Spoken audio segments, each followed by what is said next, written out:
starts now.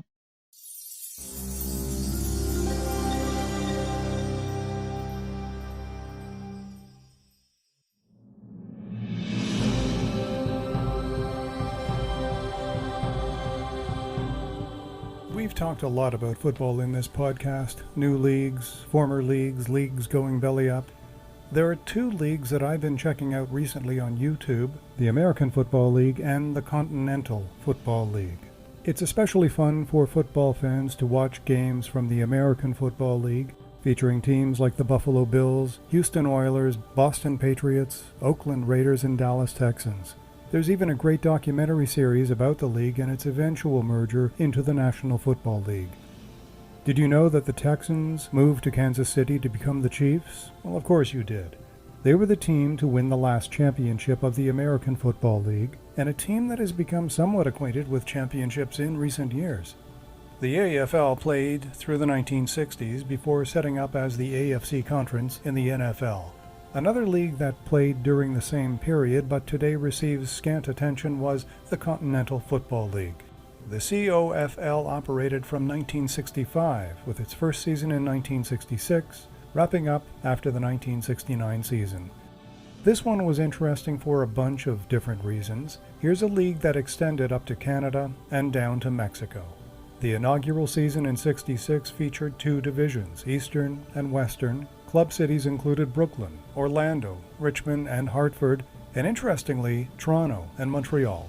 The two Canadian teams would represent the first time that professional football teams from a US-based American Football League would find homes in Canada, known as the Toronto Rifles and the Montreal Beavers.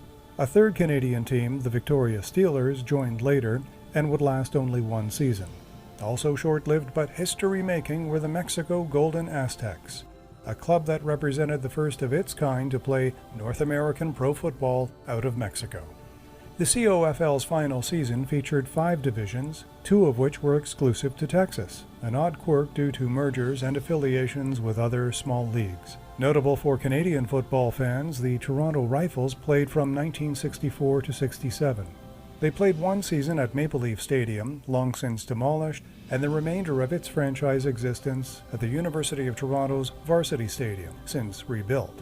On a related note, Varsity was also home to the Toronto Argonauts of the Canadian Football League for many seasons. And speaking of the Argos, in addition to the revenue problems for the Rifles, the team also saw its demise partly because the Argos signed away the head coach of the Toronto Rifles, the legendary Leo Cahill, the man responsible for bringing Joe Theismann and an old friend of mine, the late Dick Thornton, into the Toronto fold, along with other football greats, quarterback Tom Wilkinson and running back Joe Williams. You can find some great footage, not only of the Continental Football League, but also of the AFL on YouTube. I've also seen some fun memorabilia, such as programs for the Toronto Rifles and the Montreal Beavers, available for sale on eBay, all of which help pass the time during these winter months without live football. Visit stephenchristiansen.ca for more episodes. This podcast is available on all streaming platforms, including Anchor, Spotify, TuneIn, Amazon, and Apple. I'm Stephen Christiansen. Thanks for listening.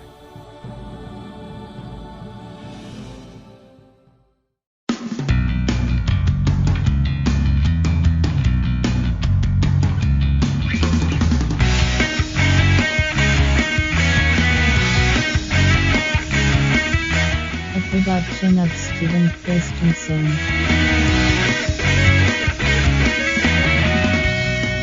Podcast complete.